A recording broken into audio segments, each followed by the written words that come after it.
lagi bareng kita di Mindset Volume 6 6. Part 1. Versi dia nih. Nanti ada versi gua. Stay tune terus. Kita obrolin nih apa yang dia rasain nih. Karena gue pengen tanya beberapa hal sama dia. Siapa tahu bisa jadi pembelajaran buat kalian ya. Betul. Jadi ikutin videonya, tonton lengkap, jangan sepotong-sepotong karena yang sepotong pasti nggak baik. Ikutin videonya.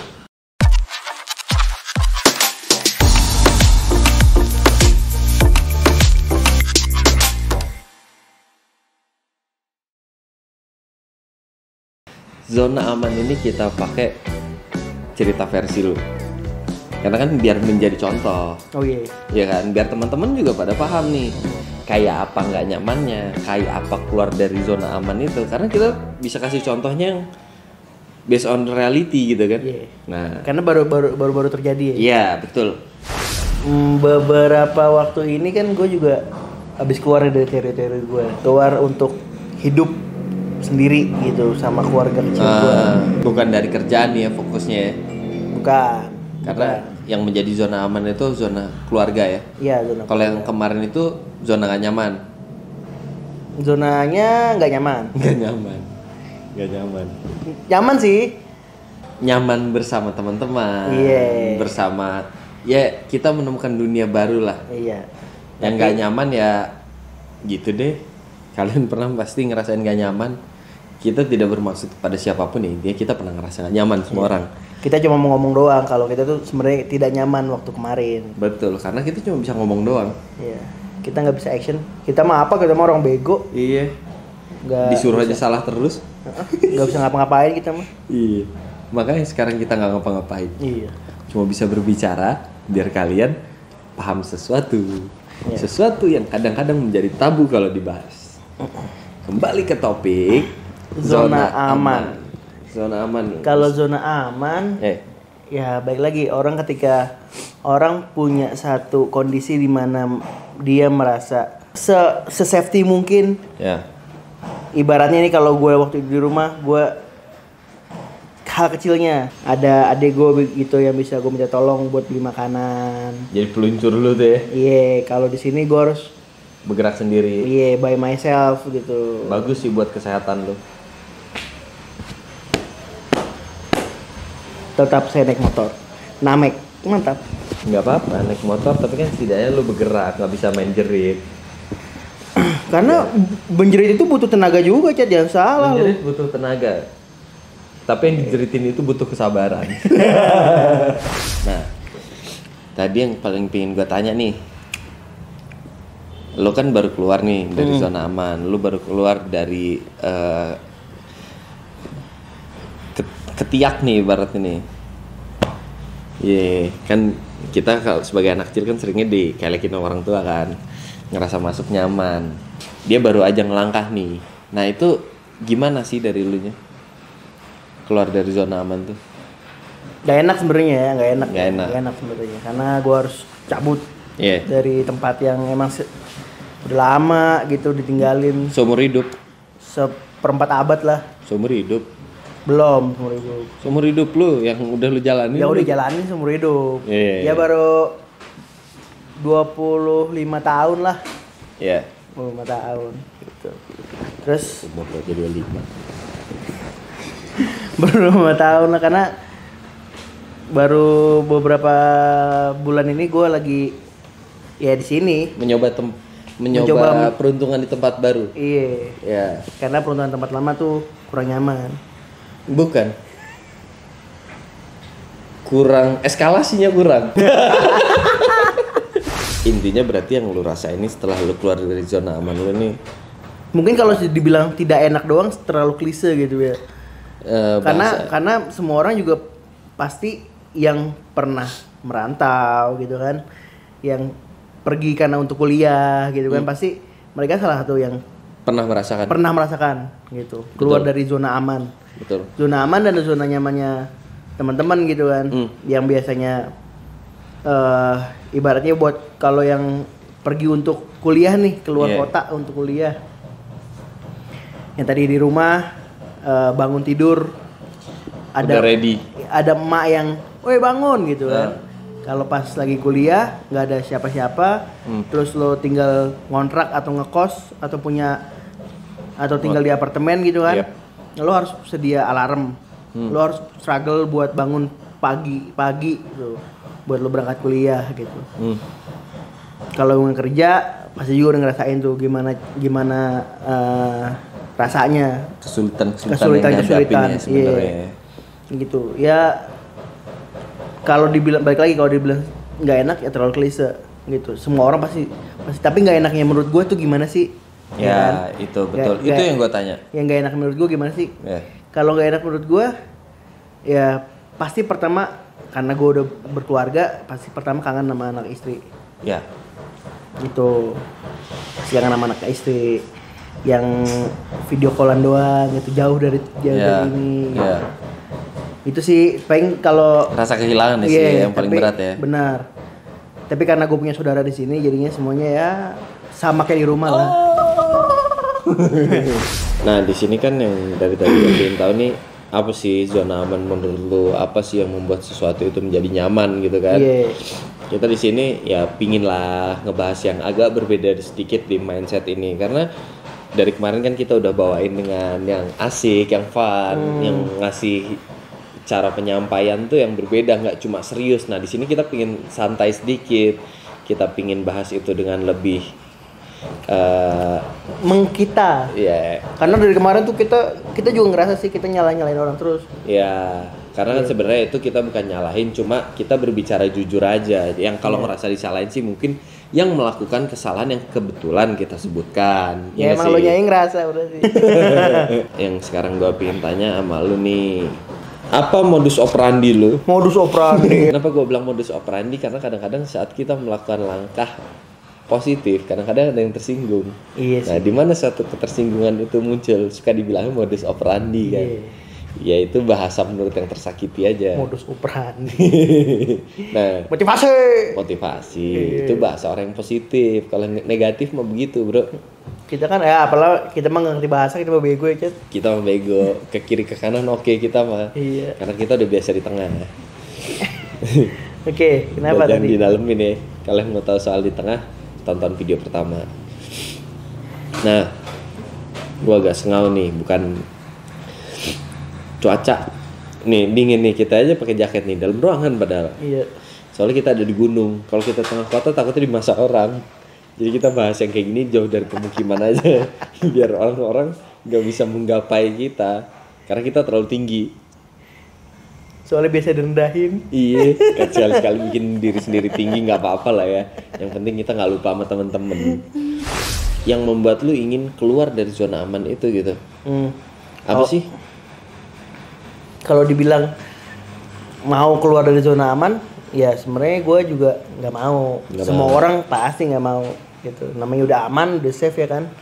Tapi ini versi lu ya? Iya, tapi gimana pun juga ya gue harus belajar. Gue harus belajar. Ibaratnya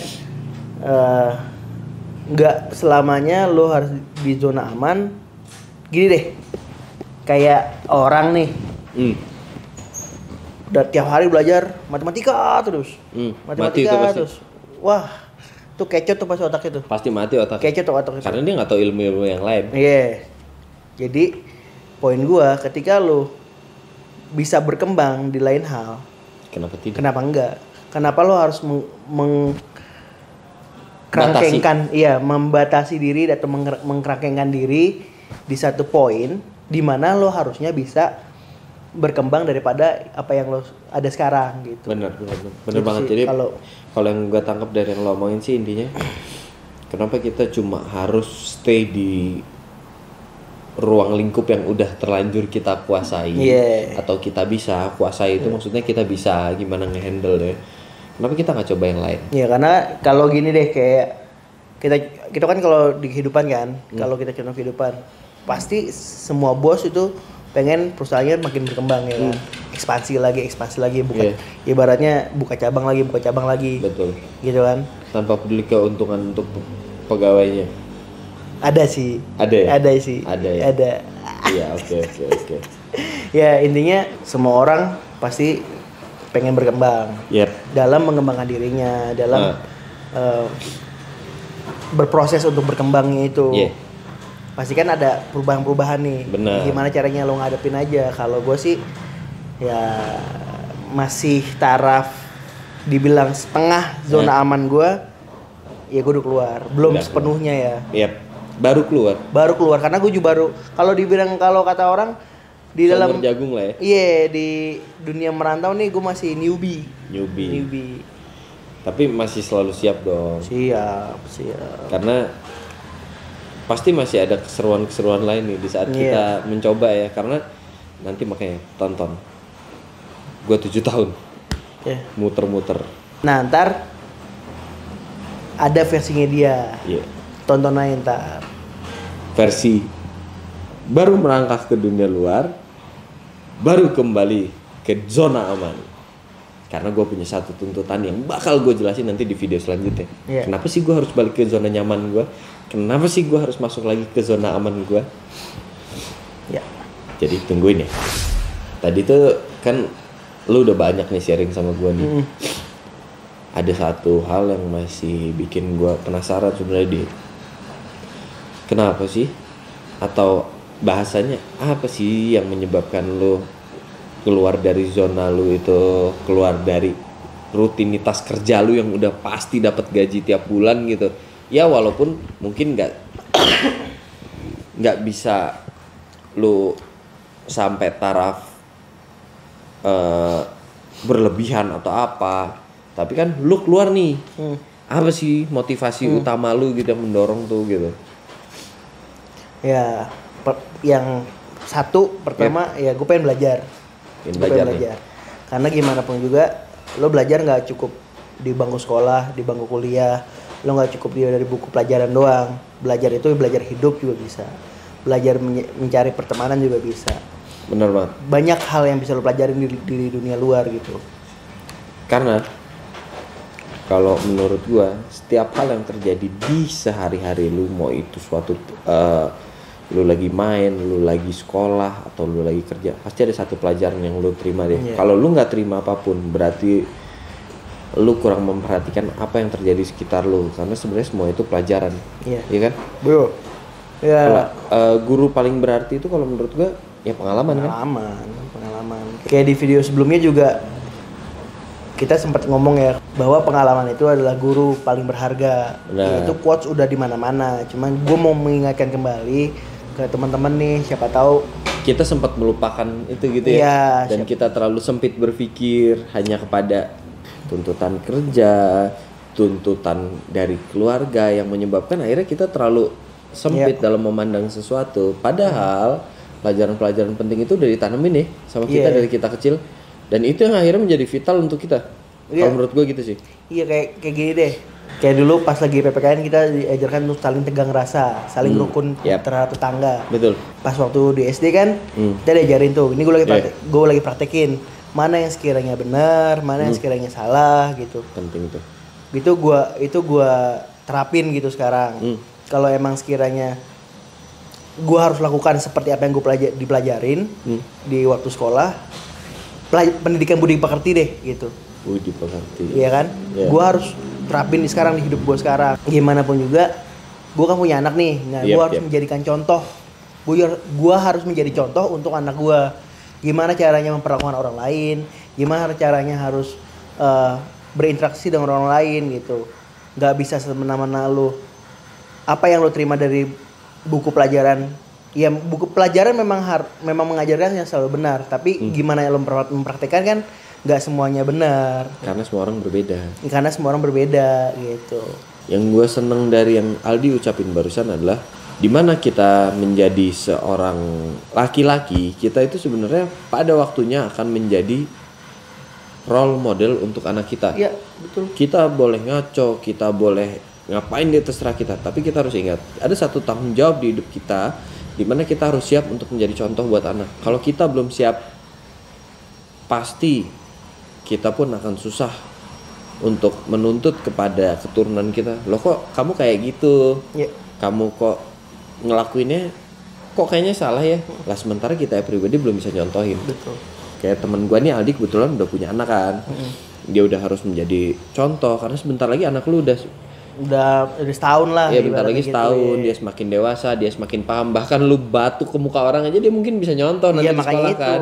Itu padahal hal simpel yang kalau dilakuin di tempat umum bisa jadi ini orang sakit nih anaknya gitu. 2, wah orang tuanya nggak bisa ngedidik nih.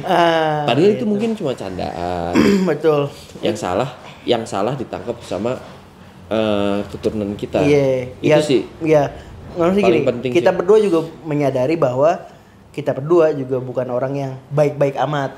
Kalau dari gue sih gue ngerasa nggak baik. Makanya di sini nih gue pengen belajar nih sama dia nih. Gimana sih menurut dia? Karena menurut gue dia itu personal yang lebih baik dalam hal melakukan keseharian, tanggung jawab hidup. Karena gue lebih freestyle di orangnya. Kalau gue ngeliat lu lebih termanage segala sesuatunya. Tapi mungkin lu lebih ragu kalau tiba-tiba harus freestyle. Ya itu makanya. Ya kan, itu beda kita kan.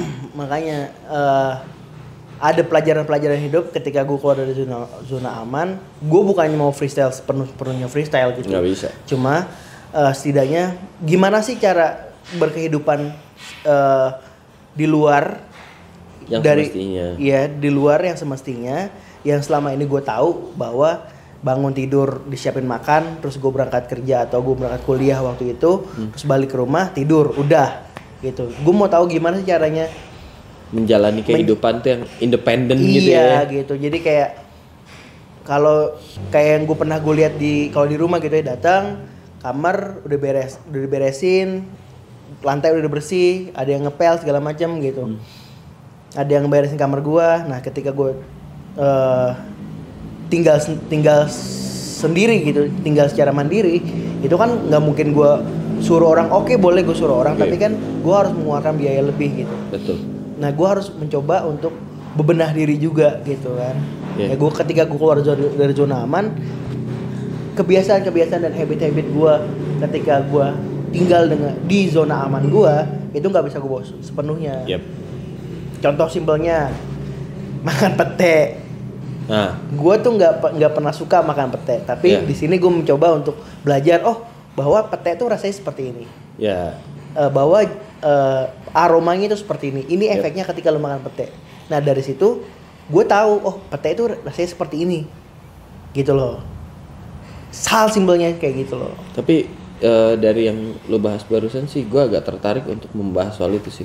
Kenapa? Mungkin di next segmen ya. Next segmen ya? Ya next segmen tuh. Oh iya gue paham. Dijawab si Cak tuh. Next segmen. Iya gue paham tuh. Contohnya tuh kayak yang pengen gue bahas nih di segmen selanjutnya. Kenapa misalnya ada bapak nih. Biasanya kan kita beli ayam 1 ekor nih. Satu keluarga makan.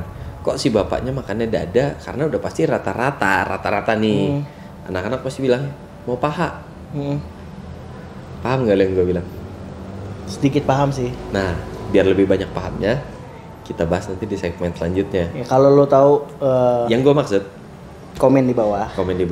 Apa sih makna seorang bapak yang makan dada ayam sedangkan pahanya dikasih ke anaknya? Yap. Itu penting tuh. Oke, sekarang tapi ini ngomongin gue dulu ya. Iya, kita balik lagi nih. Topiknya ke lu nih. Oke. Persiapan apa sih yang lu lakuin waktu lu mau ngelakuin langkah ini gitu? Yang pertama sih pasti niat sama tekad. Itu yang nomor 1 ya? Iya, mau tuh ya? Mau dulu. Karena sejujurnya pas awal gue juga agak ragu. Karena emang udah aman dan nyaman banget di zona gue. Iyalah, pastilah. Iya. 1/4 abad tuh lu di situ gitu kan. Gitu. Ya terlepas dari keinginan gue untuk belajar itu yang besar dan terlepas dari rasa ingin tahu gue yang genuine, ada rasa bingung dulu awalnya. Tanda tanya yang gede banget. Di jidat tuh. Iya. Yang pertama tuh ya pasti yang pertama tuh kalau lo bisa baca jidat gue ada tulisan gimana? Tanda tanya. Ya, tanda tanya. Bagaimana? Tanda tanya. Iya. Itu. Kalau urusan kapan, siapa, di mana, apa, berapa, kenapa, itu tuh gue tahu. Tapi bagaimana ya gue nggak tahu. Ya, balik lagi. Bagaimana ya? Yang paling lo beratin nih. Tapi bagaimana yang itu? Bagaimana semua ini akan terjadi? Bagaimana halangan yang ada di depan? Bagaimana gua akan survive kah? Iya. Gitu kan? Kayak gitu. Iya, benar. Jadi sih. bagaimana itu hal yang paling susah. Waktu teman-teman sekolah juga pertanyaan bagaimana itu pasti susah banget. Gitu. Susah banget lo jelasin. Susah dideskripsikan. Iya. Karena lo nggak, apalagi hal yang lo nggak tahu dan nggak pernah lo lakuin. Ngapain dijatuhin? Gak sengaja, kaget gue. Topiknya berat, tangan gue tremor jadinya. Maaf, gue nggak siap soalnya. Lo pasti nggak tahu juga kan bagaimana itu bisa terjadi, iya kan? Lo nggak tahu. Nggak tahu, pasti nggak tahu. Kalau gue tanya, kadang-kadang bagaimana semua itu terjadi, kadang-kadang terbebani oleh rasa ketakutan yang terlalu besar. Nah, sampai pada akhirnya tangan gue tremor. Baik lagi. Sampai pada akhirnya ada satu momentum di mana gue tahu nih bagaimana menjalankannya gitu. Ya udah, gue coba dulu. Ternyata ya setelah gue jalanin, akhirnya pertanyaan bagaimana itu terjawab dengan sendirinya. Sedikit demi sedikit. Yang pertama muncul itu bagaimana gua tinggal. Akhirnya setelah dijalanin terjawab dengan ya udah gua ngepost begitu. dulu. Oke. Terus bagaimana gua akan memenuhi kebutuhan sehari-hari. Terjawab sudah. Ya mau nggak mau gua beli makan atau seperti apa gitu. Ya sampai nantinya pertanyaan bagaimana itu akan terus muncul. Dan pasti itu tidak akan pernah habis. Ya, dan itu akan gue jalanin dan jawabannya akan muncul dengan seiring lu lakuin. Iya. Karena kalau lu cuma mikir dan bertanya-tanya terus, betul, tapi nggak ngelakuin apa-apa, pasti pertanyaan itu akan semakin banyak. Dan malah jadi bikin lu stres, ya nggak sih? Iya, banget. Kalau kita diem, kita takut, ujung-ujungnya kita wah. Banget silut. Karena semuanya repeat. Karena semuanya kayak diulang, akhirnya kita panik. Iya. Sementara di saat gue punya pertanyaan, gue jalanin, kejawab 1, sisa 9, dijalanin lagi, muncul pertanyaan baru, yang 1 kejawab lagi nanti. Ya seperti itulah hidup. Itu namanya hidup. Ya. Nah, makanya itu gue di sini belajar untuk hidup lah. Ilmu hidup lah ya. Ilmu hidup, karena seperti teman gue pernah bilang, ilmu gue tuh tinggi tapi nggak luas. Nah, gue mencoba untuk meninggikan dan meluaskan. Karena belajar itu nggak cuma sampai umur lo 25, 30, 40, belajar itu bisa dari kapanpun, dimanapun. Sampai kapanpun. Gitu sih. Berarti dari situ kalau yang gue pingin omongin sama lo, setidaknya dari sekarang lo menjalani sesuatu ini bareng sama kita. Kerisauan lo sedikit demi sedikit terjawab. Banget. Pengalaman lo sedikit demi sedikit bertambah. Banget. Dan semoga ketenangan lo dalam menghadapi berbagai hal. Karena kan lo punya keluarga nih. Iya.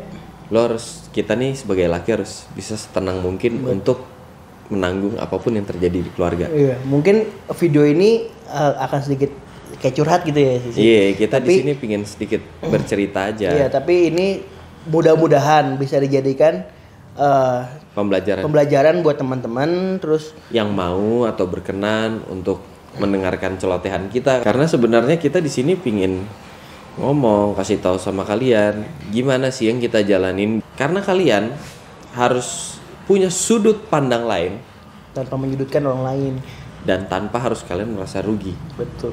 Yang gue bilang tadi, kita kan pingin gimana sih caranya biar teman-teman tuh yang masih ragu melangkah, masih ragu mau ambil keputusan, biar kalian ini nggak ngerasain langsung impactnya, biar coba kita dulu yang ngasih sama kalian apa yang udah kita jalanin, apa yang udah kita lakuin, jadi pembelajaran buat kalian, biar kalian ya terima matangnya lah, ibaratnya kayak kita jadinya menolong sesama lah, biar kita lebih sedikit merasakan impactnya, tapi lebih banyak membagikan solusinya. Ya, mungkin dari teman-teman yang lihat ini pernah dan bahkan lebih pahit ceritanya dan lebih banyak masalahnya daripada apa yang gua dan Catra rasain hari ini gitu, atau sekarang ini, atau pernah merasakan yang lebih pahit banget gitu.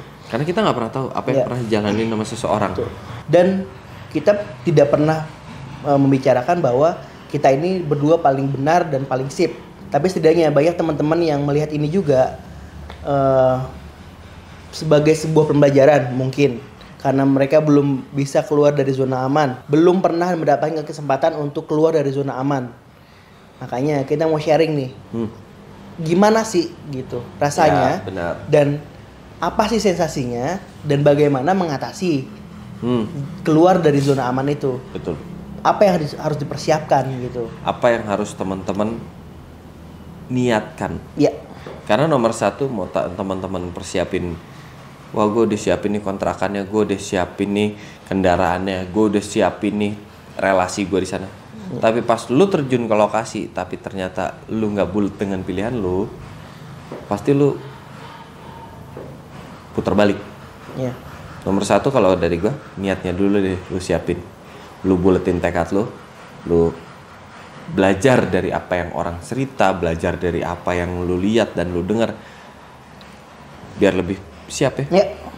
Iya, karena ya balik lagi, pelajaran itu bukan cuma dari buku pelajaran, bukan cuma dari bangku sekolahan, tapi belajar itu dari ngobrol sama orang dan lingkungan sekitar. Iya, belajar dari mungkin ini bisa jadikan bahan pembelajaran. Ya, itu balik lagi ke kalian menerimanya seperti apa. Ya. Kalau kalian menerimanya sebagai ini celotehan kita berdua yang tidak ada isinya, ya tidak apa-apa.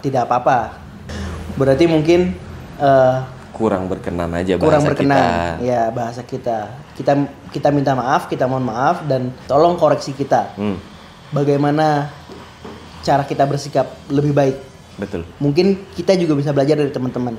Pasti itu. Loh, dan teman-teman juga. Tujuan utama kita berbicara di sini kan biar kita bisa belajar dari betul. orang lain. Ya.